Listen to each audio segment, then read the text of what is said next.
Today is the fourth day of the June 1984 7-day retreat. And as we did yesterday, we will talk about questions that are brought up in meetings.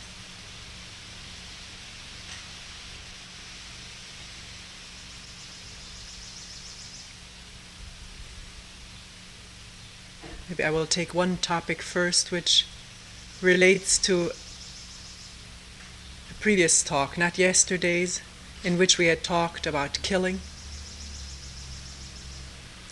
of insects.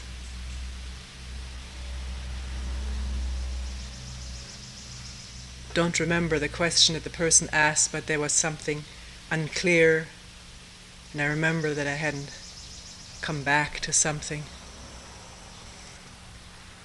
We're talking about what one is to do if there are insects, snails, larvae, slugs, eating vegetables or trees.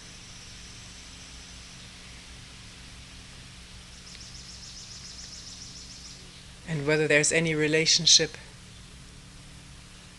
of doing away with these insects in one way or another,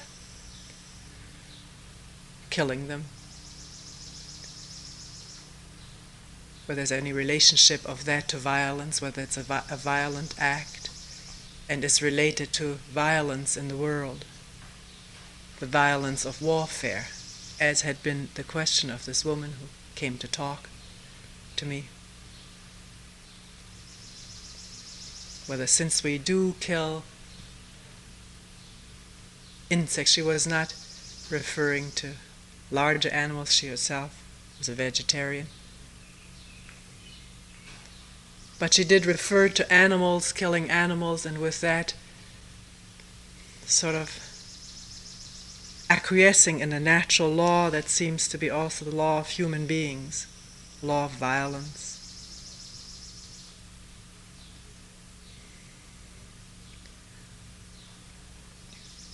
I think we did go into this, that if my vegetable garden is covered with insects and I refuse to kill,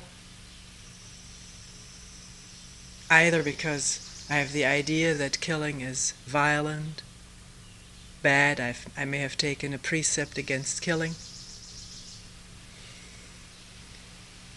and my vegetable garden gets eaten up,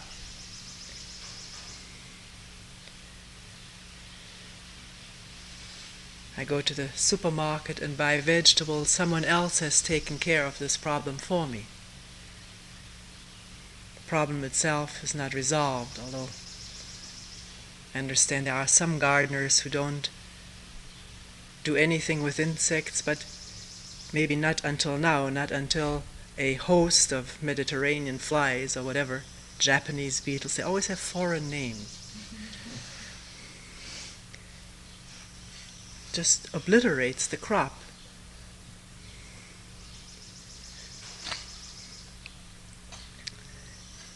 I remember once staying at a place where there were two resident monks, Buddhist monks. It was a place where we were holding a retreat, and the woman in charge of this place, which was rented out to retreaters, told me about the fact that these two resident monks had taken a vow not to kill any sentient beings, and therefore they refused to work in the garden, which meant she was doing the work in the garden with some helper. But the tray of food was carried into their rooms every day.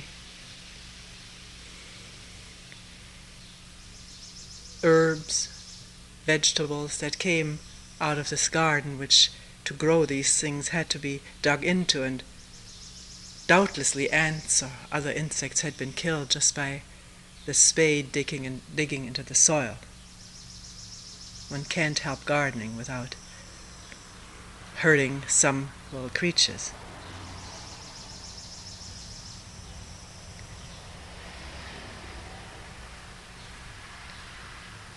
So does one make a problem out of this, or does one look at the whole situation? The need for food, the need for the animals to live, violence in taking care of bugs, killing them, spraying them, or just carrying them maybe to an empty field where they very likely may die because some of them need specifically parsley, not dandelion. One may kid oneself so easy. I'm not killing them, I'm just dropping them in this field. But that's killing them in effect. Maybe some of them will mutate to dandelions. That has happened throughout evolution, that with changing environments, life adjusts, because life is infinitely adjustable, flexible, pliable, mutable.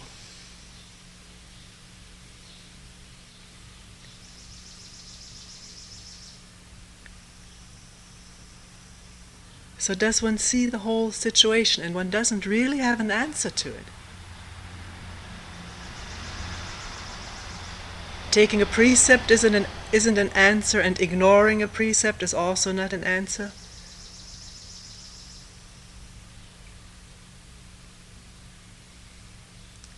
Or rather, ignoring the fact of taking life.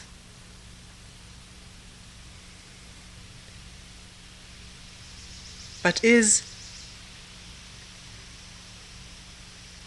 the doing away with insects to save the crop or the tree with full awareness of what one is doing, that one is taking life, no self-deception in this, no rationalization of any kind? Maybe it may even be a feeling of sadness. For doing that, I don't mean the obligatory feeling of repentance. That can be far removed from feelings that are there when one really sees what one is doing.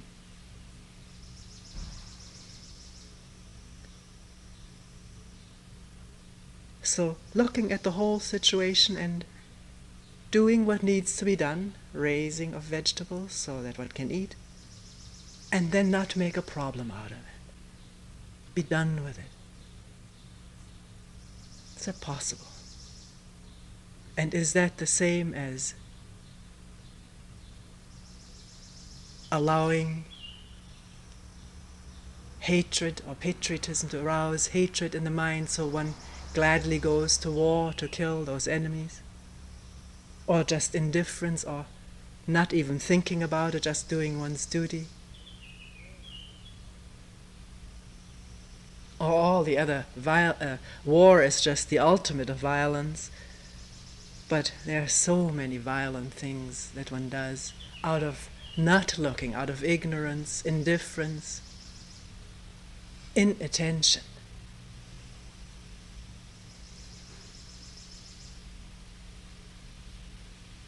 Of which stepping on an animal or removing a slug from a leaf is just one small case.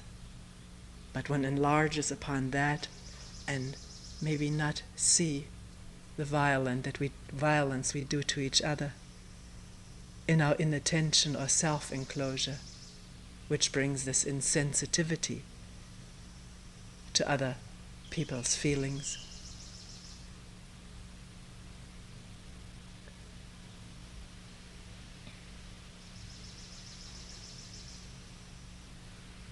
Or life.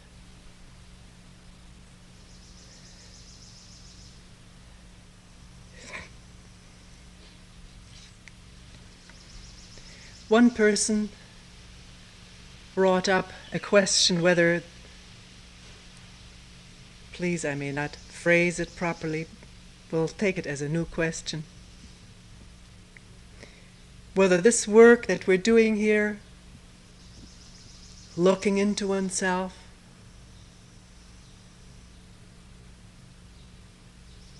becoming aware of self, of ego, of the me, questioning whether there can be an ending of that, of violence, or whatever. This question didn't go this far. Whether this work, was the question, will lead to detachment, will lead to detachment, to a lack of involvement in life, and therefore one may become a robot-like existence.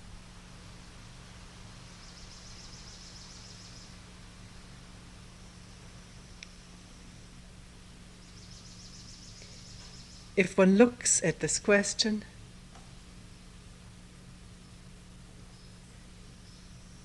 it is quite clear that it is an intellectual question, a speculative question. What will happen if detachment happens? It's even a speculation that this work will lead to detachment. A lot of reading probably leads to a question like this, reading about masters or sutras or holy scriptures in which, not just in Buddhism, in all religious systems in which detachment seems to be aimed at, to become detached from the world, from the passions, from the flesh. And then as one thinks about this, then the inference is, well, if there's detachment from the world, will there be lack of involvement with the world, with life? And then what am I? If I'm detached, uninvolved with the world, then I have no feelings. I'm a robot. All of this jumping from one thought, deduction or conclusion to another. And then, of course, fear arises, or doubt in the work.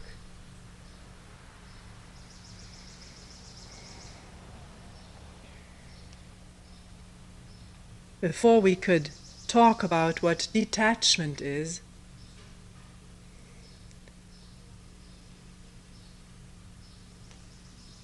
detachment from involvement, maybe we have to be clear about what attachment is. I really don't know where to start with this question.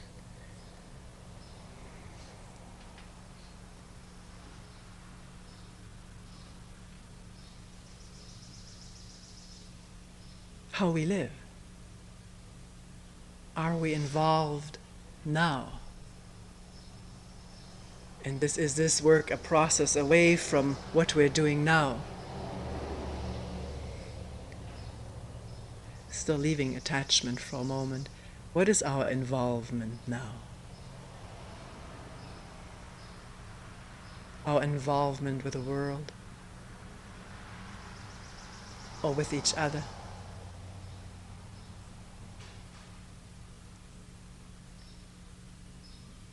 Is it free and spontaneous?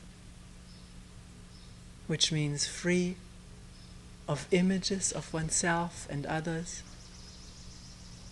Or do we relate to each other and involve ourselves with each other on the basis of images we have?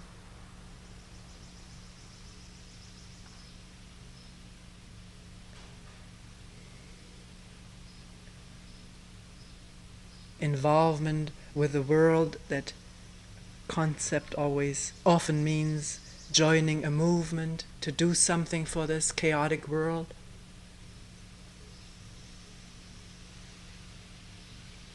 But in what shape is one to join a movement? What shape does one bring to the movement? What state of mind?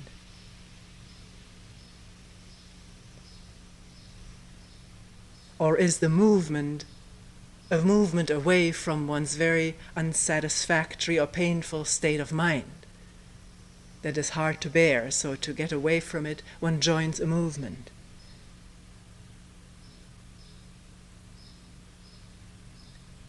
And already the idea of having joined it, being part of something which lots of people partake in, and there are ideals for the movement, whether it's religious, political, ideological, spiritual. There's a certain satisfaction of being a member of the movement, being involved. Society and people want us to be involved. There's praise of involved people, and the opposite for people who seem not to be involved.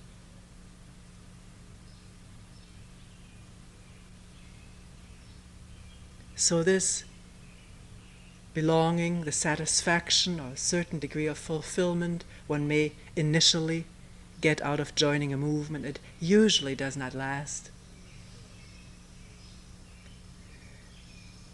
Takes temporarily care of the state of discontent, dis-ease, disharmony, dissatisfaction in which most human beings find themselves most of the time.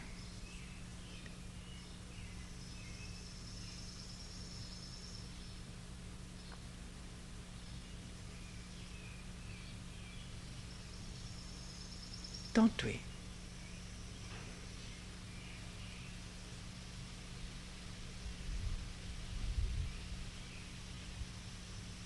Most of the time, unless we're busily involved with something which temporarily fills the gap or the inner hollowness, or distracts us from painful discontent or loneliness.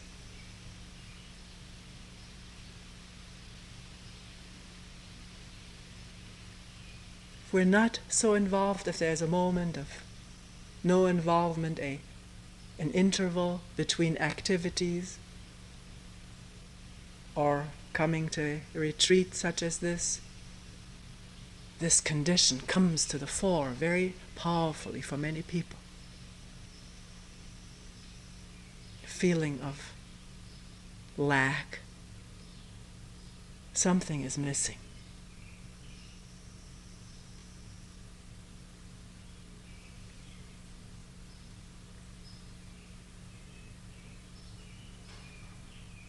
One may wonder historically in one's life, where did this start?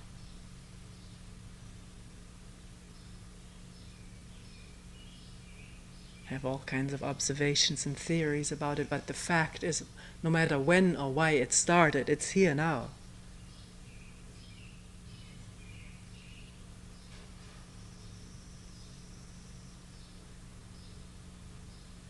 Feeling of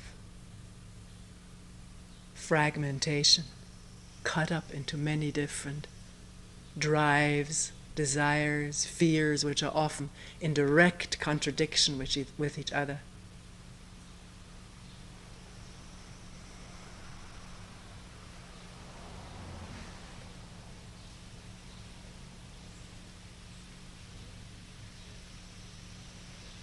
And very often a yearning for something to complete this felt incompleteness.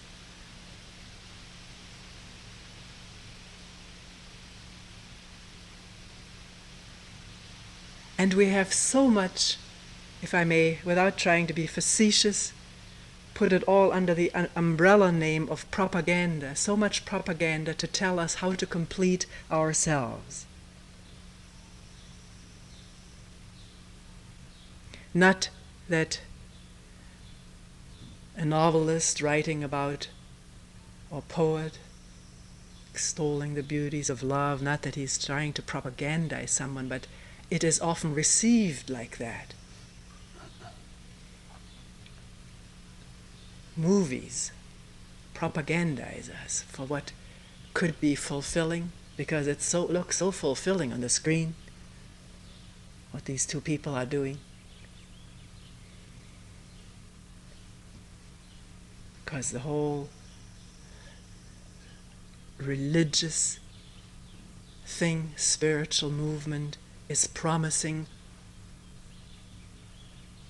completion, wholeness, either in this life or in the next or in a little bit more distant future, or after death if we have behaved properly and had proper faith. Then there will be completion, fulfillment, everlasting happiness without lack.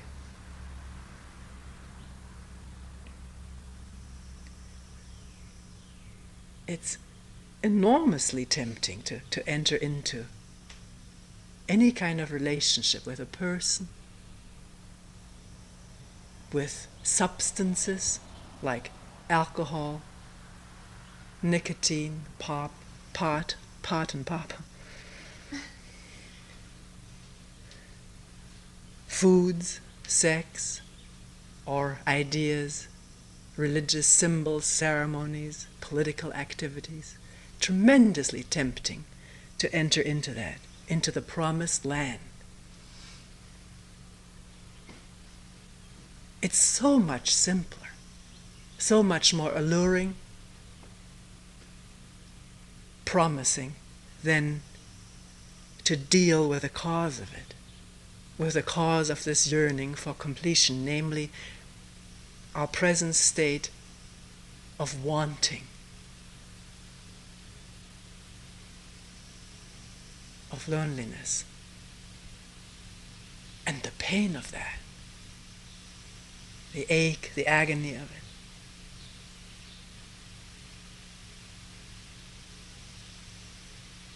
We just don't want to deal with it. We don't want to feel it, touch it, go deeply into it. We rather accept the offers that come to us from all sides to complete ourselves. Feel good, fulfilled. Learn to be ourself.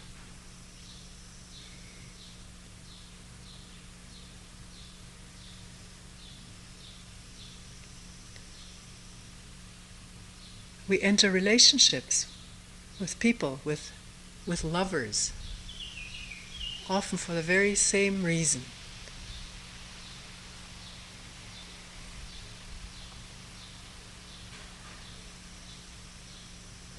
And to the extent that fulfillment is experienced, and experience always means it's already jotted down someplace in the brain. It's recorded. A memory happens. A memory is recorded.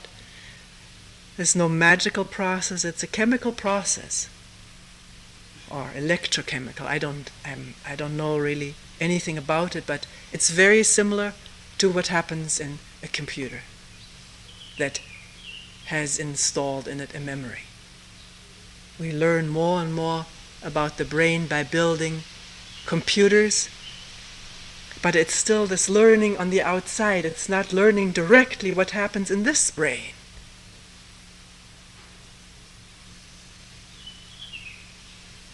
No, this was an aside. To the extent that momentary fulfillment happens, there is probably all the time, most of the time, we'll go into the exception later, a memory built up, which has the power of attraction for moments of unfulfillment. Thoughts wander back to this memory without any difficulty. Whether it's the memory of being with a loved one, what we call a loved one, very often it is not love. We'll talk about that sometime too. It is the pleasure, the joy of physical fulfillment. Maybe there's some also mental fulfillment. One is sort of on the same wavelength, one can talk with each other. Oh, the great power of memory of places one has been. Beautiful place in the mountains, solitary, clear, with extraordinary vegetation, flowers, evergreens, the view, the clouds, and a recording of it in the brain. And this attraction of this memory to, or for the memory to come up. It's hard, the way one says, my thoughts go back to it. The memory just comes up at a moment of feeling unfulfilled, sad, dissatisfied, lacking, incomplete. At such a moment, memories come up. And with the memory coming up, seeing oneself in that mountain, on that mountain, with that person, already energy aroused to get there again, or to be with this person again. This can be a really possessive, obsessive thing. It's so strong, and it feels so good, because before this state of dissatisfaction, discontent, it's also characterized by no energy. It's all been sapped in conflict and sadness, self-pity. Energy has gone into all of these different thought channels. And then with this memory, it is aroused and feels better. And all systems are get back there, or come back to me.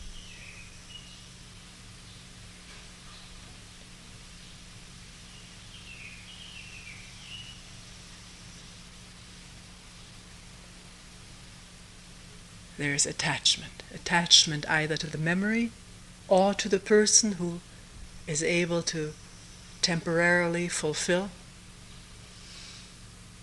I say temporarily because it seems, as one talks with lots and lots and lots of people, sees others, has lived with a lot of people, and reads about people, that all these fulfillments are temporary.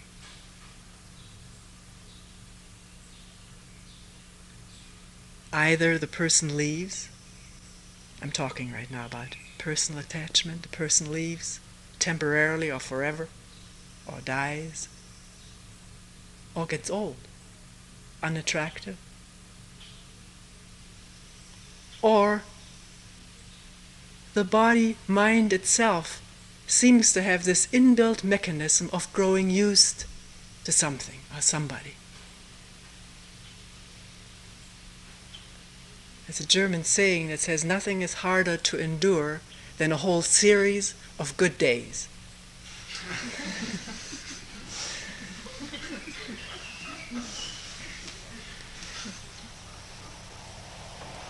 Thinking back of endless Christmases, of Thanksgivings with leftovers and so much food. Relatives there for too long a time. It grows a real, sometimes it's a nausea with the whole thing. It's a strong way of feeling. Could just be indifference. The food doesn't mean anything. A piece of pie is just, ugh.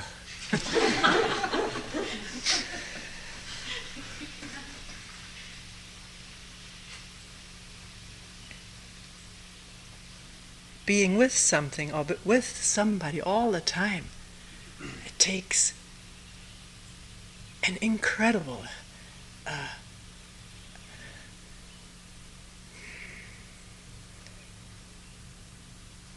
dropping of images, of memories, of experiences.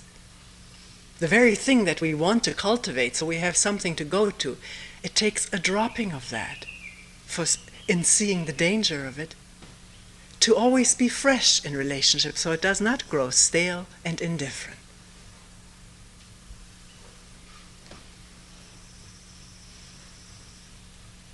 And even then one must ask, is there attachment?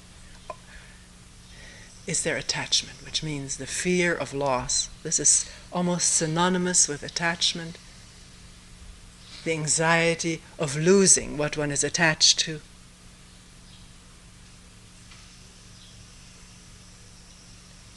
There is no attachment without this fear, and without fear there is no attachment. Why does one need to attach to someone or something? Meaning clutching it, holding it, trying to keep it, trying to possess it.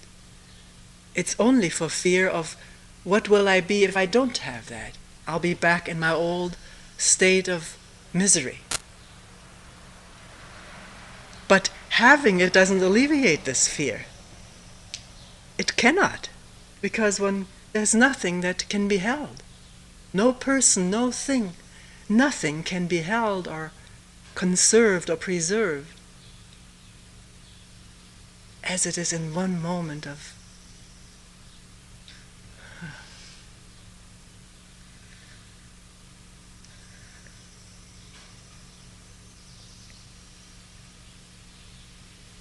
and the wanting to preserve it is part of the misery, because it is already from the beginning, from the outside, futile. And it has an effect on the thing or the person one wants to preserve.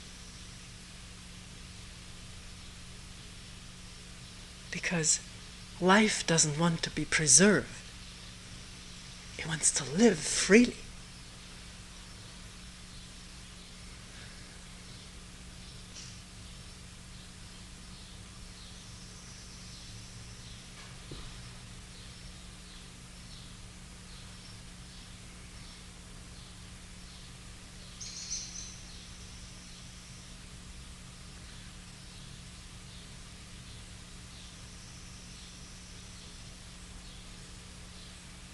If we try to preserve everyone that we're attached to, we become a great burden to the people we try to preserve, keep out of trouble, keep for ourselves, keep from seeing someone else. This becomes a burden to the people we're attached to and to ourselves. Always trying to make sure something that cannot possibly be made sure for anybody, because life is uncertain.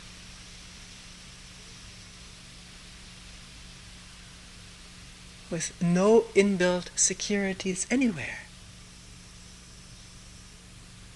That is the beauty of it and the freshness of it. But for one who wishes to cling to something that was, it is the tragedy of it.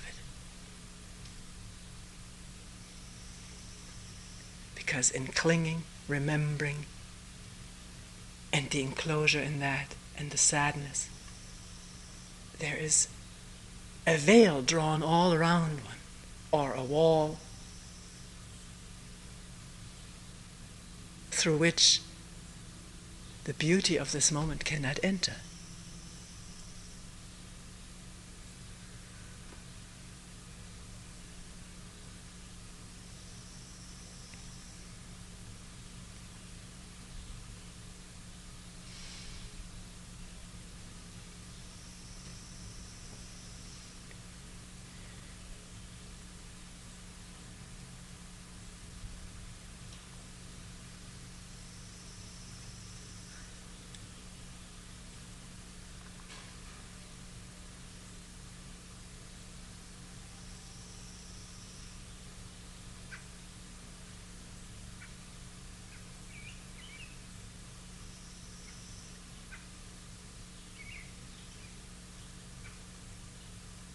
So can one look at attachment in a retreat such as this, if it comes up, and the source, the root of attachment?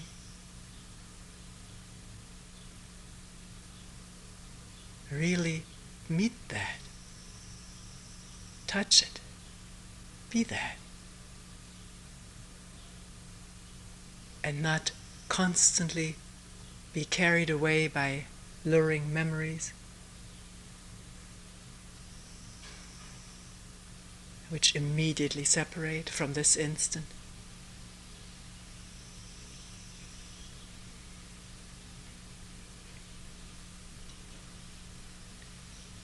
There's this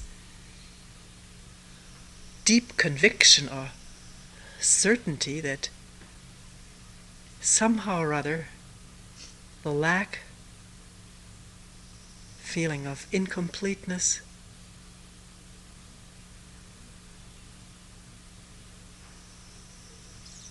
can be fulfilled on the level of this mind. Mind being memory or plans,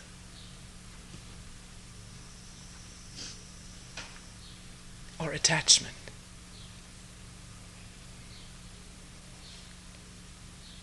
One may not know anything else, but does one know the impossibility of it, the constant fracturing of this system, it breaking up, and with it the upsurge of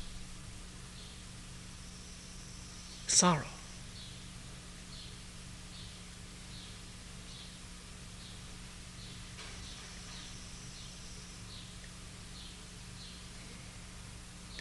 Right in this life of attachment which we live,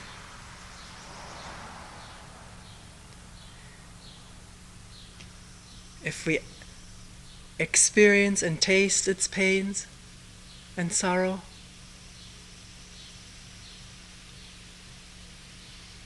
we may say, all right, let me get in touch with a life of no attachment, of detachment. But it's still the operation of this mind, wanting something to fulfill itself. And then, instead of focusing on something to be somebody or something to be attached to, one focuses on a state of detachment, which obviously, I think from all we've said, is not the aim of this work. I don't even know what detachment is, other than a sort of planned, programmed way of keeping away from attractive things and people, which can be done on a physical level by removing oneself from people into an environment, into a monastery or some place of isolation. But the mind may continue, or continue more so in its memories, conjuring up attractive things, people.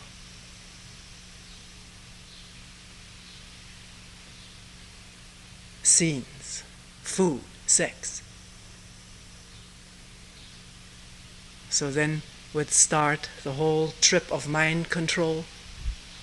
We talked about it yesterday, in which indeed, if a person were to succeed in it, I've never heard that one can really be successful in this. Because who is the controller? It is part of this mind. It's the same mind trying to control itself, slipping out from under itself, or trying to catch its own tail. But with these endeavors and principles, there can develop this personality which maybe the person who asked the question was concerned with. A lifelessness, a closing up of the senses, a controlling of the senses, Because one cannot just control one sense. Senses all hang together, seeing, smelling, touching, hearing. It's one source of perception. So in attacking one attacks them all and may atrophy them. And then what is one? And what relationship is left with anything?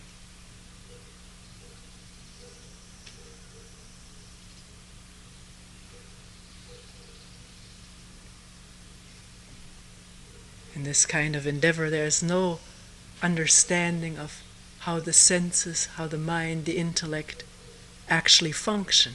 It may be through a very clear understanding of that, be free from their control, from their conditioning effect upon us.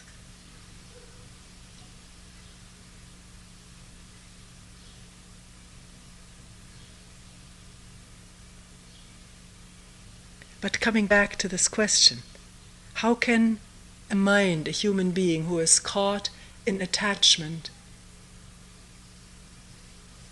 really caught, and cultivating the attachment,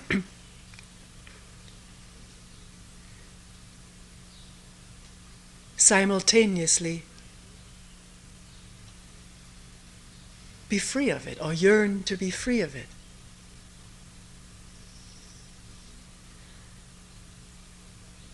One excludes the other, doesn't it?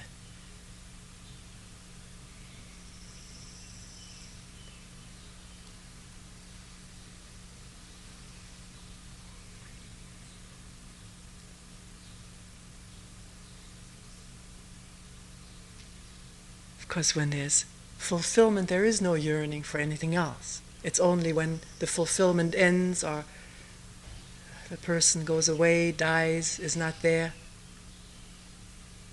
that then the yearning arises. How does one meet it right then and there? It's so crucial to look at that.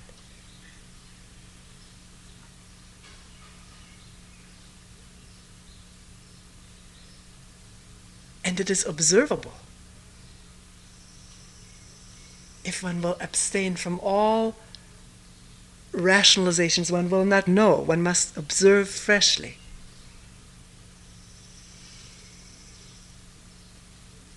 And is the observation free from all conclusions? Free from all beliefs, ideas of what happens? One knows so much, one has read so much, heard so much psychology. All of that is not free observation. It is slanted and tinted, and therefore not clear. Observation or seeing can only be clear if there is freedom from all belief systems, secular and religious.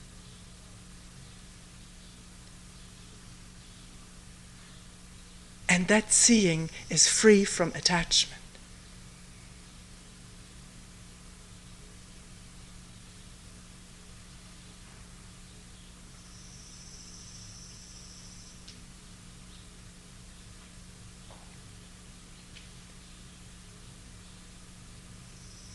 Attachment can be seen, but seeing is not attached.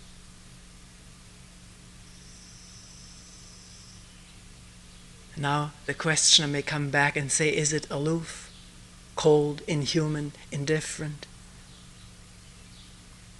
Find out.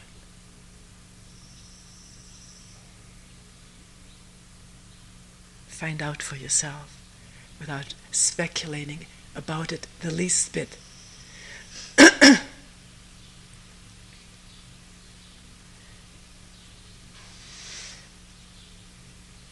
When energy doesn't run in these channels of attachment,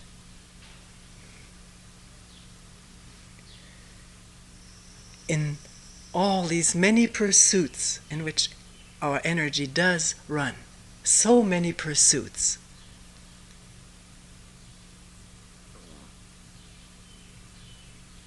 of satisfaction, completion, fulfillment, gratification, reward, or away from danger and punishment. All of this is the diffusion into numerous, almost innumerable channels.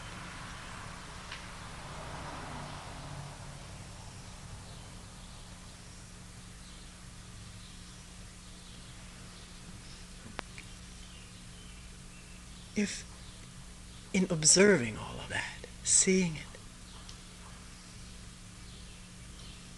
a stillness comes to the mind, not a controlled or induced stillness through repeating something or controlling. It is the stillness that has to be there if one is really interested to observe, to look, to inquire.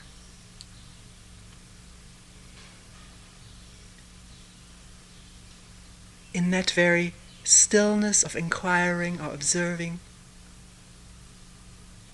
energy doesn't flow into all these pursuit channels. It gathers onto itself.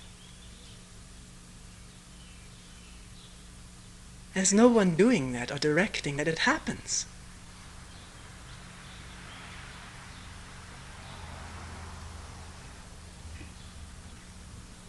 In listening, without trying to pursue anything, just listening, energy gathers, doesn't it?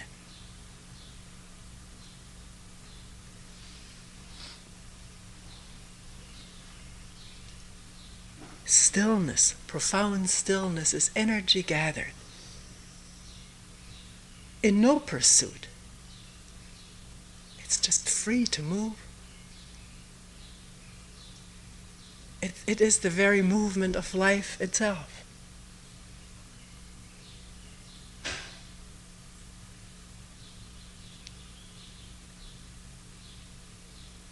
And love, not the pursuit of love for my fulfillment and satisfaction, but love, not for this one or that one, but love.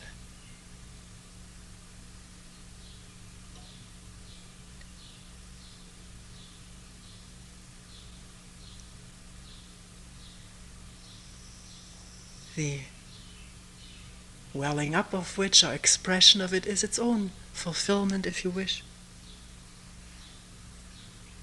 It doesn't need anything back.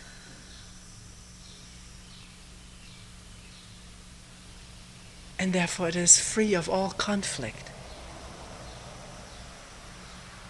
because it does not attach.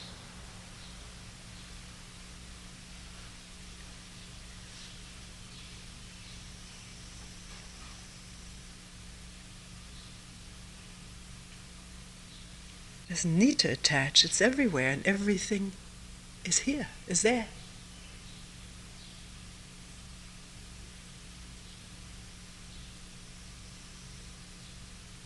Without mutual demands or mutual obstruction.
We will end here for today.